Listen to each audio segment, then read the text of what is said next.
And a little bit about my background. So I'm working as a software engineer for AI and CI. AI is like artificial intelligence and cyber infrastructure at the Icicle AI Institute. I'm working here since January 2025, so it's been 6 months now. Now, before starting my journey here in US, I did my undergrad from Manipal Institute of Technology in India, and my major was computer science and minor was big data analytics. I then moved to Cleveland, where I did my master's in computer science from Cleveland State University. I graduated in 2023. I worked in the IT industry for a while in Detroit, Michigan, and then recently joined Icicle AI Institute. So one of the leading efforts that I had to put in when I joined Icicle was to have a central repository portal. And we used all the open source tool because Icicle's mission is to democratize AI. So I'll be talking to you guys more about how can we use open source documents in order to have open source tools in order to have documentation, APIs, and everything in between. So let me just tell you more about Icicle. So the ICICLE stands for Intelligent Cyber Infrastructure with Computational Learning in the Environment. So ICICLE is an NSF-funded AI institute, and the main goal of ICICLE is to build the next-gen cyber infrastructure in order to render and support the growing demand of the AI and also make AI more accessible to the broader community, which is democratizing AI. And it should also basically try to reach out to larger, like we try to reach out to larger audiences so that everyone gets the full use of AI and also enhance the human AI collaboration. Icicle is basically led by the OSU, and it's an NSF-funded project with 13 partner institutes and uh, advanced supercomputing centers like TAG and OSC and SDSCs. So, as I was talking to you about the training catalog, which is the central documentation hub for Icicle AI Institute. Now, when we work with the AI Institute and we try to release a bunch of different AI models, synthetic data sets, softwares, APIs, and when it's coming from 13 different orgs and 13 different institutes, and bunch of different PhD students, postdocs, and software engineers are working on it, we actually needed a central documentation portal or a hub where what we have to do is we should have all the resources that we want as an institute, whether be it like educational resources for K to 13, whether it be like next gen resources, whether it be it like APIs or anything.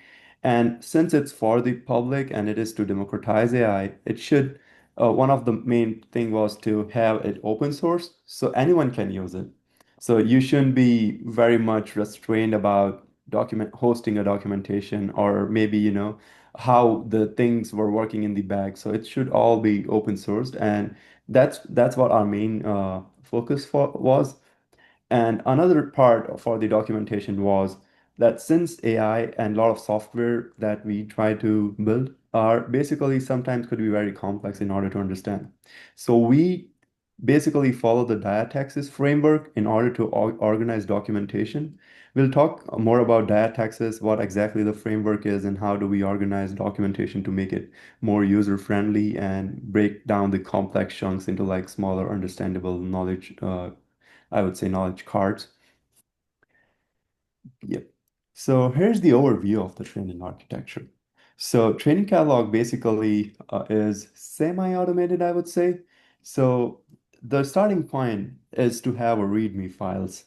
So whenever there's a new component that gets released as a part of our release, as part of our software release, we always essentially need to have a README, which is structured in a particular format, as I was talking about, which is the diataxis framework.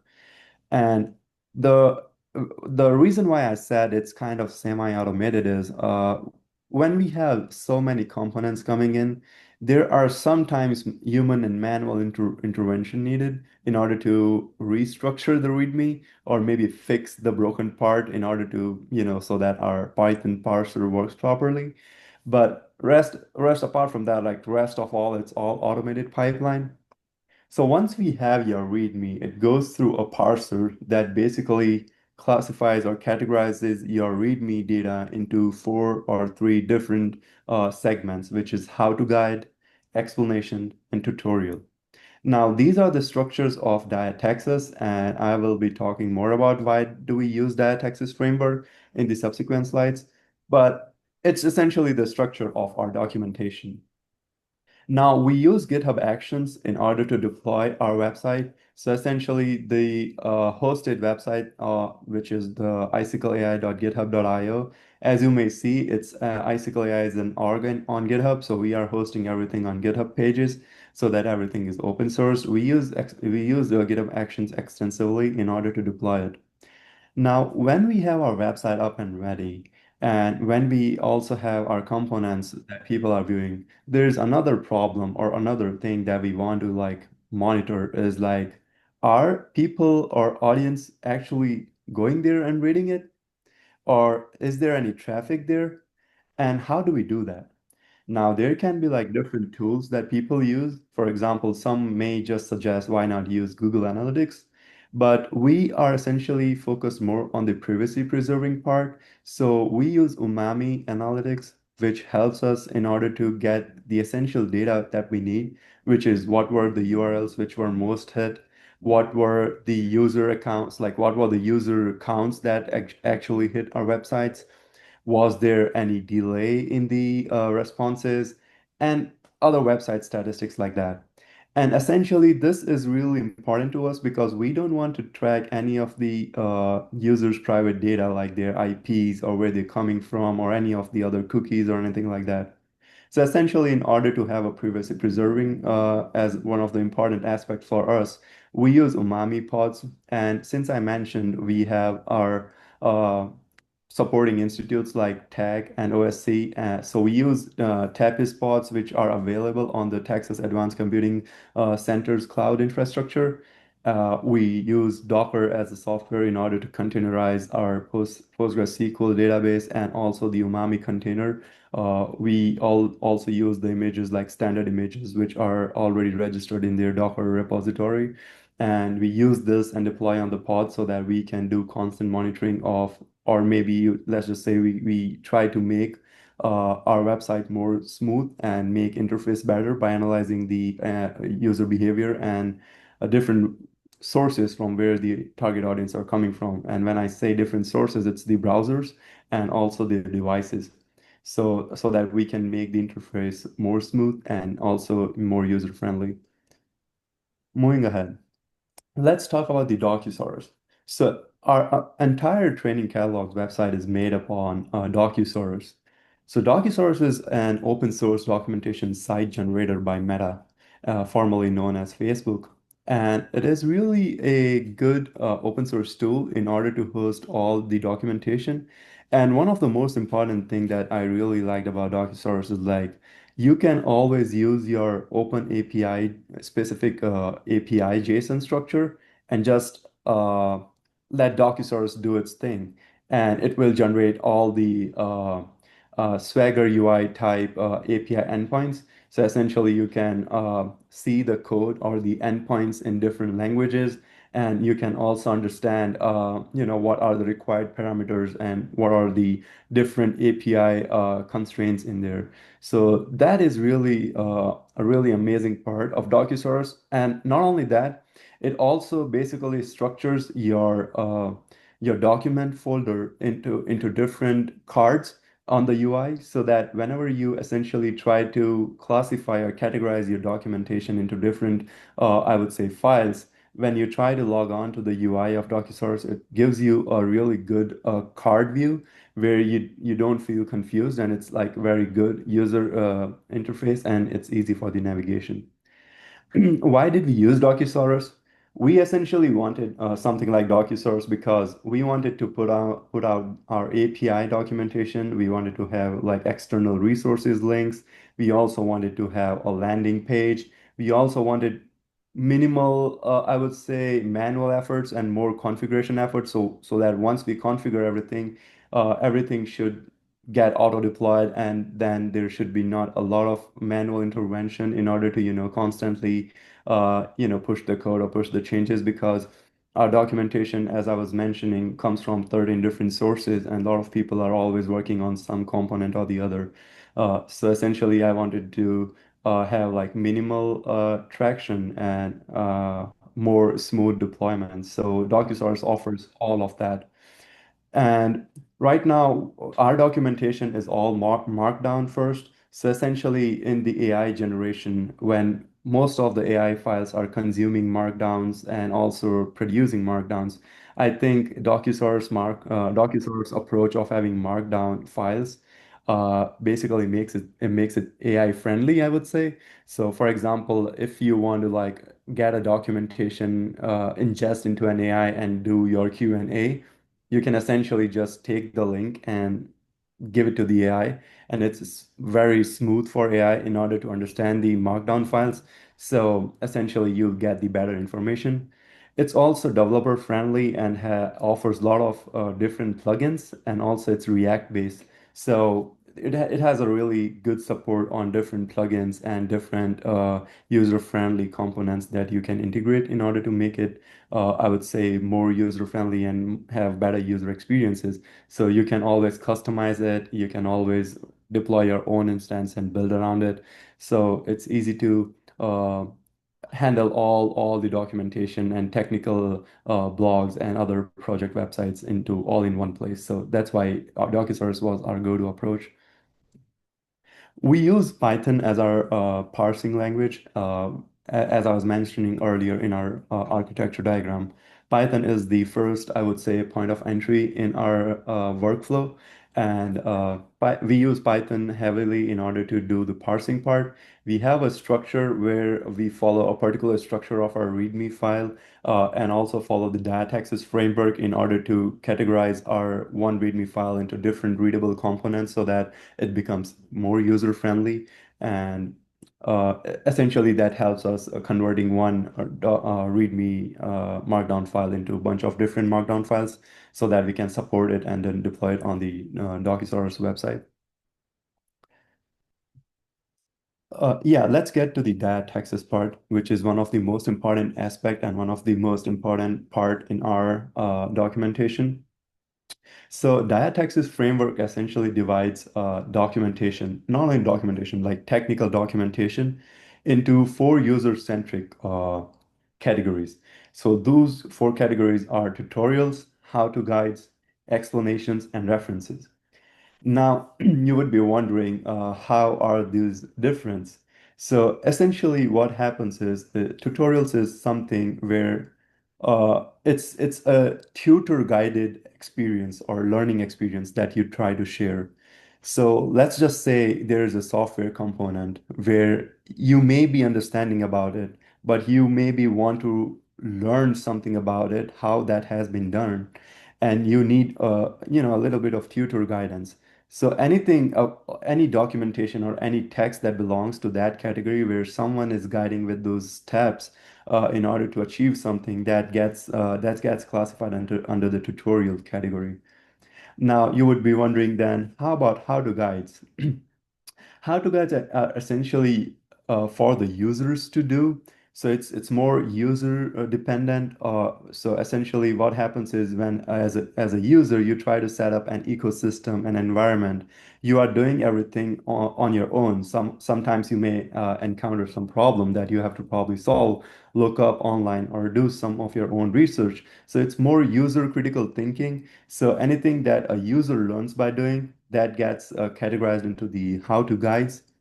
An explanation, which is pretty straightforward, is basically gives you the conceptual depth of a topic and basically deepens the user's knowledge in order to understand what the component is essentially meant for, or what the software or any other part or AI model is essentially trying to solve a problem, and give you that conceptual depth that you probably require in order to understand that.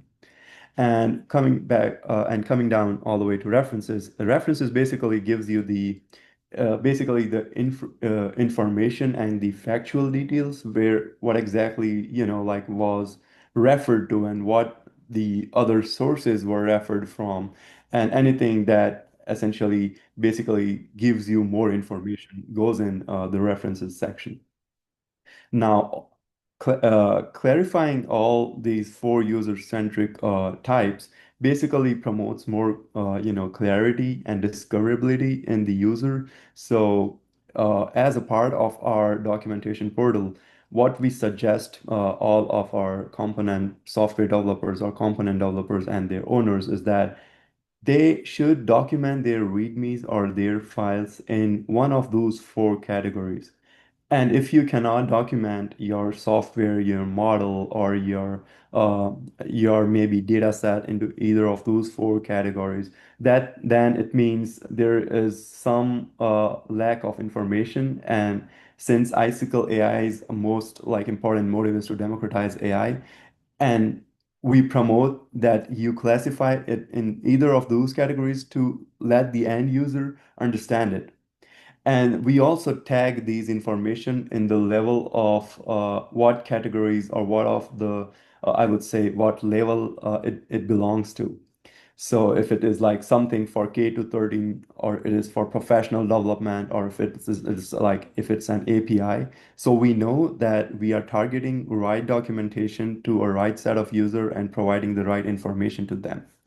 So that's the importance of data access, and that's why we use it for our training catalog. Let's talk about GitHub Action and K8s and like Kubernetes pods. So our automated deployment means whenever you commit to the GitHub, like the branch that we have in our GitHub, it basically takes almost a minute or so in order to push it instantly to the front end, and your site is up and running, and you see the changes immediately. So that is really a good aspect of it.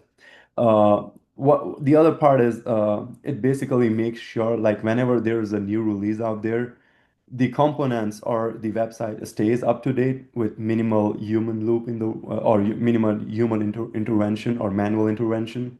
And this also makes us I would say more informative and keeps up to date and keeps us all the time, like updated all the time with the most recent changes, because a lot of the work that we do, there are always improvement on the versions. Sometimes there are some issues on the GitHub that we probably resolve in some like a given amount of time. And then we immediately want to reflect those into our documentation as well. So as soon as that gets pushed, it reflects immediately. So we want to like keep it like that so that no one essentially has to go through any other problem from the documentation. We use Umami Analytics, and that is basically deployed on the Tapest pods. So Umami Analytics basically are privacy first analytical tooling that I was talking about earlier. And in order to host the Umami pods, we have to basically have a backend, which is Postgres SQL database backend, and an Umami's Docker image that we need to host.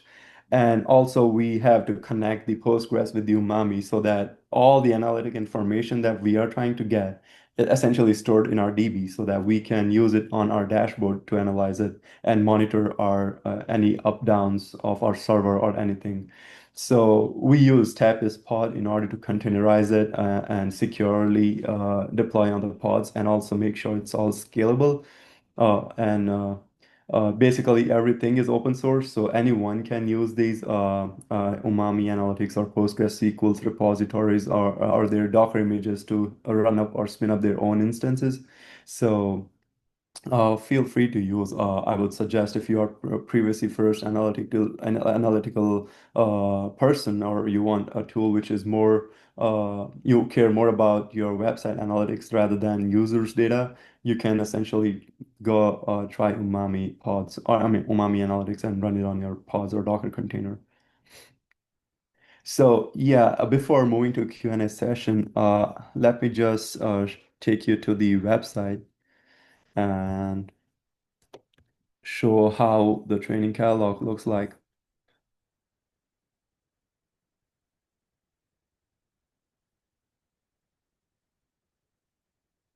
Yeah, I hope my screen is visible.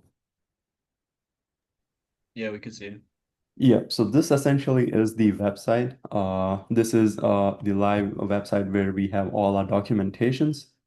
And as you can see, we have categorized everything on our nav bar. So if you go to the documentation, you essentially find all the documentation that we have for our Icicle AI Institute. And if you click on any one of the documentation, you basically can see that it has been categorized either into one or more of the categories of the data access framework that I was talking to you about. The first card always tells us more about the component description. One of the important aspects of releasing any software at the Icicle AI Institute or any of the institutes is to have a license in there. So we essentially always have a link to the GitHub repository and the license file in order to make sure we are acknowledging we are having the proper license, and we also make sure we have our acknowledgements in there so that anyone who uses it can also acknowledge the work that has been done. As I was talking to you about the tags that we have, so Icicle essentially has a tag-based approach. So we do tag our releases based on the release years. The one of the use-inspired sciences domains that we have, which is animal ecology, digital agriculture, and smart fields. So you'll see one of those tags. We do have tag for something which is software, something which is for youth documentation, something which is cyber infrastructure for AI, and there is one more thing like AI for cyber infrastructure. So we do have those tags in here. So for example, if anyone who wants to go from here and navigate to, let's just say about CI for AI, they can find all the tagged documents, which has that particular tag in it. So we essentially try to categorize them in such a way that it's easy for a user to navigate a particular set of documentations or software or components that they are looking for, rather than just scrolling through our catalog. Because once someone tries to look for a software, they would probably try to understand, are there any other software available? And there were some instances where people wanted to know more about CI for AI, or people wanted to know about what were the releases for this year. So we essentially came up with this tag-based filtering approach. Uh, then you can go to one of the sections, which is explanation. That always gives you the configuration view. It explains you about what exactly the component is. Sometimes it's too much to consume, so essentially you'll see different formats. Sometimes it's architecture diagrams, sometimes it's a tabular form in order to explain the content. And essentially, anyone who is putting in any of the component or any of the documentation in here essentially wants to make sure the user has all the information and understands everything properly. So you'll see all the comments, code snippets, so that it's easier for a user to understand what is exactly component that is, going on in there. And when you move to how to guides, it essentially tells you how you can, really start using it, deploying it at your own server, or maybe deploy it locally and try testing it. And it essentially gives you all the step-by-step guides in order to have it up and running, be it like locally on your system or be it on your server. So yeah, essentially that's how we have documentation. When we go to the API part, we essentially have some sample APIs, but there's one API which is of the FAF project, which was built with the Bureau of Transportation Statistics. So this is what I was talking about when we said like DocuSource gives us really flexible approach. So we have all the APIs here, which are open API version 3 specifications. And it basically gives you all the JSON request parameters. It also gives you all different languages, how you can use them in order to try to query, and also essentially gives you all the required necessary information. And it all gets auto-generated from the one JSON file that you can just upload instead of you manually doing any of this work in order to generate these markdown files. So this is one of the good part of having I would say DocuSource that supports both API documentation and technical documentations. And as you can see, everything has a tag associated with it. So it's for easy user navigation. You also get to see the updated, because we keep updating all the components on each push. So anything that gets updated will have the last updated information so that everyone knows how old the component is, or is it like it's still there for the support or not. Uh, when we try to go for other education resources, so anyone here, maybe right now here in the video or maybe in the hackathon, was just trying to get into like, I would say AI and wants to understand AI ethics. So we have a AI ethics curriculum here on our website, so anyone can download it, use it for their understanding. It essentially has a lot of activities involved in here. So you get to understand what exactly AI ethics means, what does fairness and AI means, privacy, accountability, and lot of information in there. We also have content for AI literacy where we have different lesson plans which are tied up here and also linked to a GitHub repository, which takes you to the repo where everything is hosted. We also have AI ethics tips, and uh, basically AI ethics tips is more for professional development. So it's more like people who want to watch videos in order to understand what exactly AI ethics is essentially means, or what does the fairness in AI essentially stands for. So all those information is there.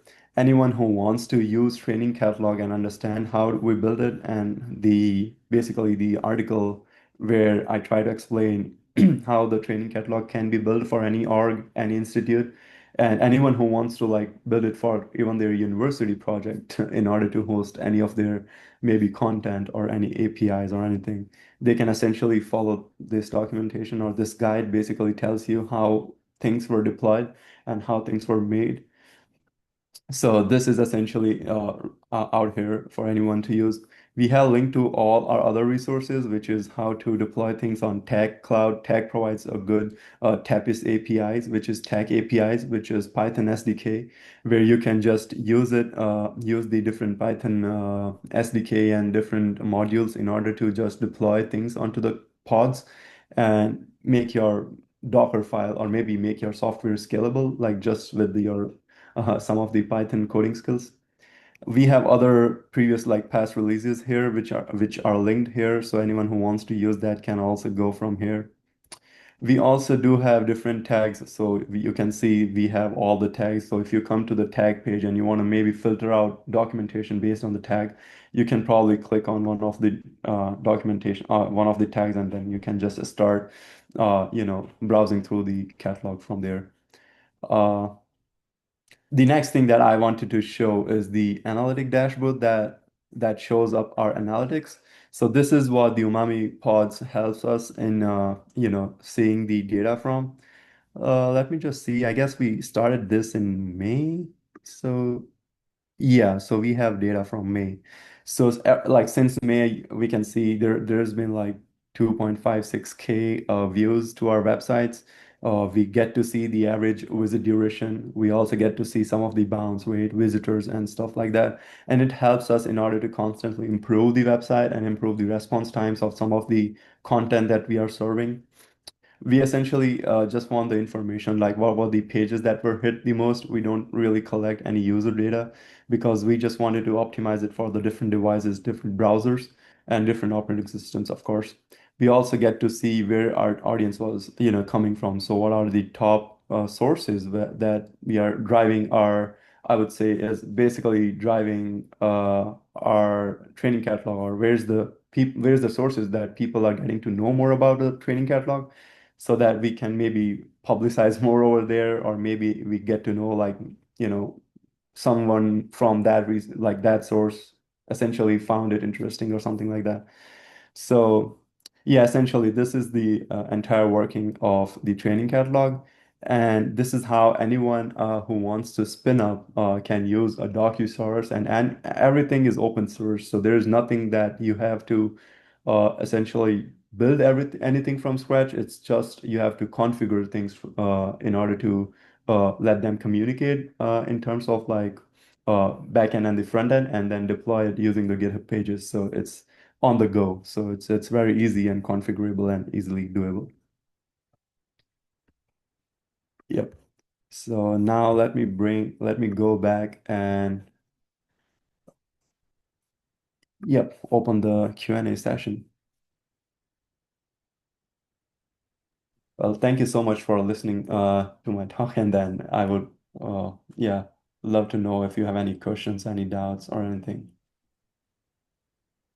I just want to say thank you, Amit, for coming today and giving us a lot more insight about what you do on an everyday basis, and I see it as a very useful resource because, like, for me personally, as a like I'm not a software engineer, but like I know that I've been able to learn so much just from experiences from everyone. Mhm. But yeah, I just want to thank you for that, first of all. I don't know if anyone has any questions, they could drop it in the chat. But if not, I do have one. Mhm.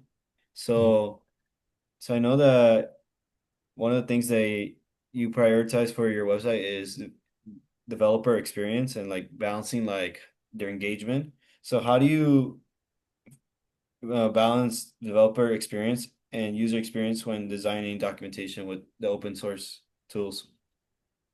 Yep, sure. So essentially, I would say the user experience is something that we have in our mind. So we constantly try to see if we can get the user feedback and try to understand what is essentially that they lacked. So, for example, during our initial and early user feedback, we got to know a lot of users want to understand, like, want to see something like tag, like they wanted some documents to be filtered. So, for example, they were like, we saw that there are some software components and there are some AI for CI components, but how do we find all of them? We don't want to scroll. We don't want to like go through everything. Is there any way to club them, categorize them? And when we understood the user pain point, we had to like do a little bit of brainstorming. And since DocuSource gives so much, I would say, support, and they have so many good, easy plugins, so on their documentation portal, we figured there's a way to configure tags for each of the files that we deploy. So ever since then, whenever we are deploying any of the READMEs, we have our communication channels where we try to tell anyone who's like submitting a README or documentation to include those tags so that it becomes really easy for us to deploy, because we don't really manually want to go and create tags for everyone and each of those single files. So if the tag gets, if tag is already there on the README, we can like, extract that information from there. And also, it's easy for us not to do manually and then just use that information in order to have it on all the files. And it becomes really easy for user in order to navigate, and also it becomes easy for us to categorize all the components. So that is one of the few approaches that we do. We try to take the feedback and then also go back and rethink about any way to smoothly deploy the things, or is there any support on the DocuSource website on this, or is there something that we can build or configure on the DocuSource in order to have that easy human website interaction? That's perfect. Uh, I do have one more question. Yeah, So sure. is it possible if you can share the link to the website Yep, and sure. your LinkedIn as well? Yep, sure. Yeah, I like so we can be able to share this with everyone because I know, like for me personally, like while I was like doing the hackathon, I know there's a bunch of people who are like joining in for the first time, and they're like, "Oh, how do I use AI?" I like they hear a bunch of it in their classes, and I think this is a very important resource, especially now because it's advanced so much. Yeah, so essentially, yeah, that's what one of the important part is. We have like education material as well uh, on the training catalog website, which is more for K to 13. So people or students or any next gen who's trying to understand AI, they can start from there. There are different like activities for them, so they don't like get overwhelmed by, like the math part of AI, or, like training part of AI, essentially, or instead of that, they start understanding how machines are trying to understand human inputs. So instead of understanding AI, they first try to understand how AI is trying to understand their inputs. So essentially, they can maybe communicate properly, prompt properly, understand how, like what information is that they should not be giving to AI, what is previously in AI, how can AI be useful to you, how can it not be useful to you, and things like that would probably help them. And we are constantly always working on adding more content. So we have postdoc fellows and PhD students who are working on developing some of the catalogs. And I essentially would also be trying to have a video recording on how like any researcher or students can use tech resources in order to deploy any of their container to the pods. If they are working as a student from anywhere, they can essentially just have CLI login and can maybe just log on to the tag using SSO and then just try to do hands-on on there. So we constantly try to keep up with all the educational resources that we are building for next gen and also try to make democratize AI by having more and more supportable AI components out there. That's perfect. Thank you. I want to see if anyone in the chat has any questions. I know also one of our other Code Crunch members is here, so I don't know if they have anything else to say or if anyone else has any questions.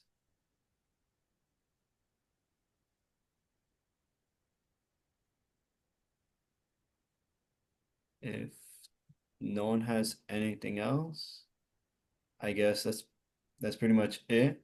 Once again, thank you so much for coming today and sharing us everything. And I just hope that whatever anyone in this meeting has learned, that you guys can apply it to your lives. Maybe if you have like family, like for example, with me, I have a younger brother, just sharing this information while he is young and strong, and that can help him just learn how to work with AI in a way that's productive and ethical. Yeah, that sounds good. And thank you so much, everyone, for joining in today. And thanks for your time. All right, so sounds good. So for everyone, you guys are free to be dismissed. And for those who just have any other questions about the hackathon or anything else, you guys can stay for a little bit. I'll have the meeting open for 5 minutes, but if not, you guys are free to go. Have an amazing day, and thank you guys for coming.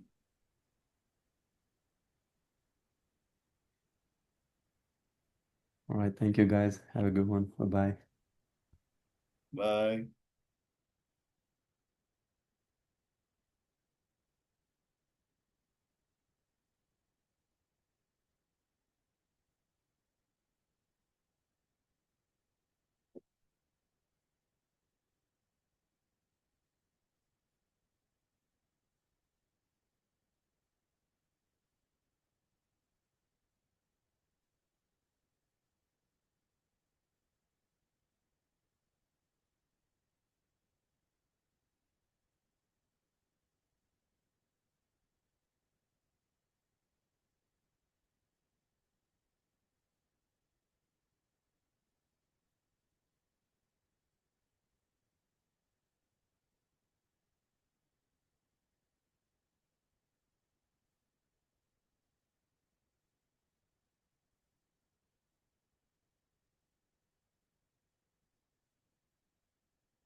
Hello. Yeah, I can hear you. Um, I was just wondering about the hackathon. Oh, yes. Throw ahead. Throw all the questions. So, because I think I'm beginner to making projects. I've been taking classes all around and trying to self-study, but I'm kind of new to hackathon, so I'm not sure how to really pick the right topic and actually like making it a big project. If you could give me some recommendation about that, like suggestions. All right. So for me personally, I at first when I started doing these hackathons, I didn't really know too much code. What I did is I found a bunch of people that I made a team with, and sometimes like they might have ideas, and I'll like just either jump on their ideas. If you want to like continue like doing self-study and for hackathons, like if you want to work by yourself on your own projects, just start with what you know. Like me personally, I wouldn't go too far outreach, like trying to build like a chat bot if you don't know how to code. Like for example, like sure, like I'll say the hackathons, they're a very good way to challenge you. And I suggest to challenge yourself, but also try to start with what you know, what you have worked with, what you have learned in your classes in that case. And let's see what other things. Oh yeah, and then just like maybe think about things that maybe your community needs, your family needs, or maybe something that you need. It could be simple as like making an alarm, an automatic alarm that could wake you up, like things like that. Those are just small ideas, small projects. And then if not, I guess I mean ChatGPT also it's been a good resource for me. So like using AI in that aspect to like help you start off with ideas is it really does help, even with like projects like these.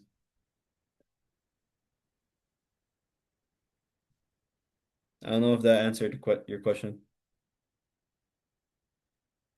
Um, I did give a link to one of the projects that I made before, but I was just as an example, how if I have this kind of idea and this project, how could I make it big enough so that I could compete in, like, for example, this hackathon? Oh, okay. So I do have the video if you want to. Oh yeah. Hello everyone, my name is Wei Chen, and this is my final project, chat room. I'm currently a high school student here at Cambridge, and I'm originally from Taipei, Taiwan. I'm excited to share my work today. Before I continue, here's a quick overview of some of my details. With that, let's move on to the detail of my project. The key features of my project include logging in, real-time messaging, storing data, and showing data. HTML, CSS, and JavaScript as my frontend, Python and Flask as my backend, and SQLite as my database. Okay, let's try it out. On the login page, it checks our username and password. And it shows an error message if I enter an incorrect username or password. Now I'm going to log in as user 1, 2, and 3 to show how users can chat.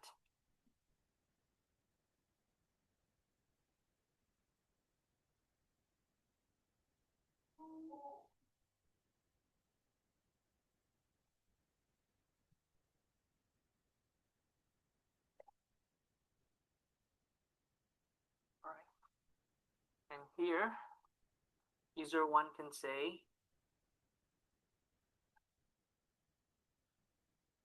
and user 2 should see user 1 saying, I'm user 1. And user 2 can reply, hello, I'm user 2. And user 3 can see both of their messages and can reply, hi, I'm user 3. And that's it. This program taught me about building real-time web apps and handling database. I plan to add some more features in the future. Lastly, I want to thank CS50 and the team for inspiring. Looks pretty good. I like it. So, some good things that I could recommend.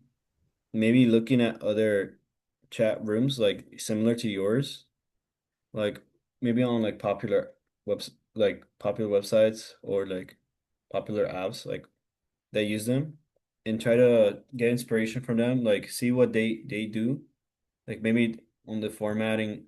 I mean, this is more like just to like upgrade. So maybe like on the formatting of it. Also, I mean, for the hackathons, a lot of the submissions that I've seen, like that have won, they always try to find a way to apply it to real life. So like besides just like making something to make it, like one thing that I could recommend is maybe try to see like what's the connection and like how you can apply it to daily living. And that's that's something that I even do myself with all of my projects. Right. Thank you. Yeah, no problem.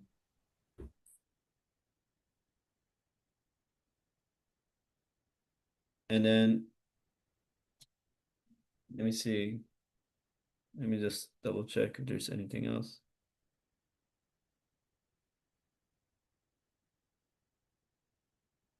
But yeah, if you want to like scale up your project at any point, like maybe even like getting other people to get involved to join you.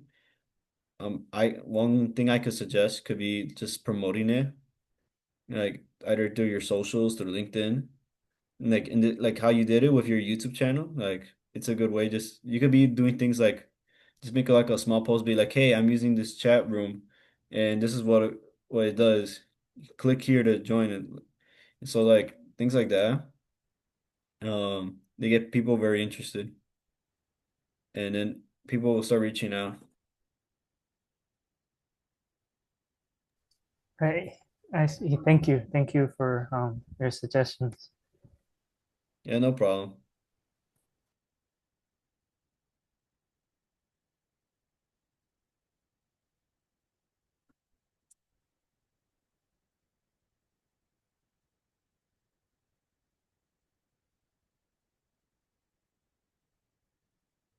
Do you have any other questions?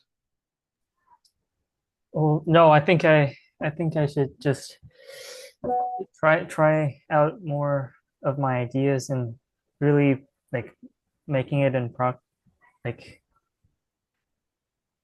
just to make out my ideas. And I think actually I don't know how to say it, but like because I think I have a long way to go. But Yeah, I mean, it is a long way. I mean, you just did this project for one of your classes, so and since it was for your intro class, I mean, by the time like you finish, you should be like way ahead like of your level right now. So yeah, a lot of it is just time, honestly. right. But yeah, Yeah, but thank you again. I also learned a lot from um today's speaker. pres yeah, yeah. No, yeah, he taught me a lot of cool stuff too. I didn't know there's a website that could like teach you stuff like that. I'm gonna check it out. But yeah, it sounds good. Um, and you can message me in Discord if you have anything else later on. I'm My name is Johan, and the little icon that you can see in my Zoom, that's basically my icon. Mhm. If you don't find my name, Wait, my on where? uh, are you in the code? Do you scan the QR code? I did actually. Yeah, it should have been like a long form, but if you're able to like to fill it out, it does lead you to the Discord of the club. Oh, I see. Okay. Yeah, I haven't had time to fill it out yet. No, it's all good. Yeah, it's a long form, but Right. but yeah, sounds good Yeah, though. yeah, I'm gonna do that later. Yeah.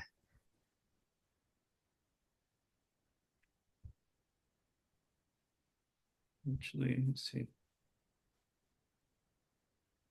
do something quick.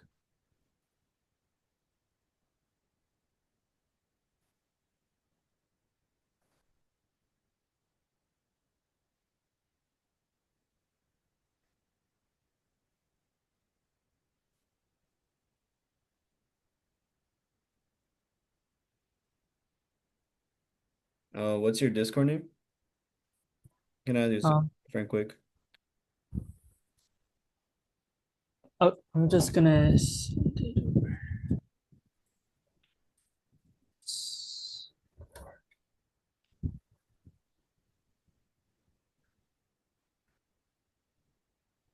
onto Martina, I noticed that you joined the Zoom. Do you have any questions for the hackathon as right now, or about any of the sessions?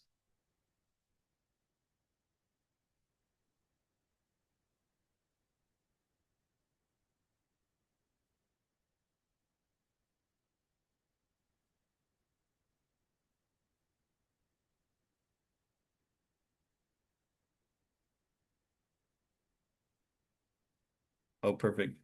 I sent you a friend request.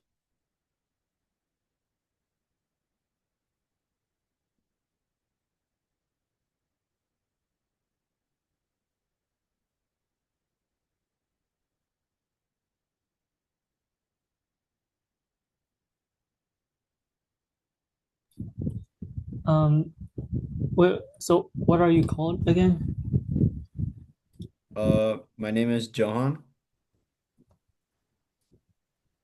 and then if you want to call me by my gamer name, because that's my Discord thing. That's my gamer tag. Either one works. So yeah, my name is still unique.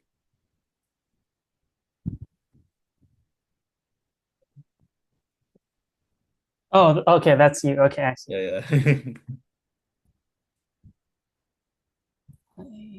But yeah, sounds good. I'll try to see if I could send a link.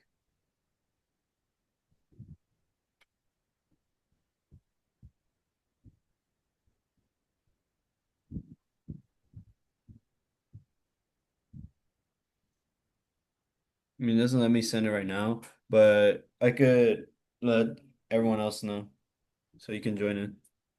There's like a lot of stuff that usually happen, bunch of opportunities. Yeah, actually, I think as for coding right now, because I've been learning a lot and making a lot of progress this year, but now I think I'm coming to a point where like whatever I do, I just don't feel like I'm improving too much. Yeah, I think it's like a little plateau, like in learning and just anything. I think in that case, the best thing you could do is just find like people, like in this case, the guy that was speaking, like the more you find people that are just more involved and the more you're able to listen, and that's how you improve. But yeah, it definitely gets like once you start learning a lot more, it's definitely harder to find like more specialized because you're probably becoming more better than everyone else. Right. But yeah, sounds good. I'm going to head out. I'm gonna eat. But if there's anything you need, I'll be there in the chat. Okay. Yeah, thank you. No problem. Right. Have a good night, good evening. Thank you. You too.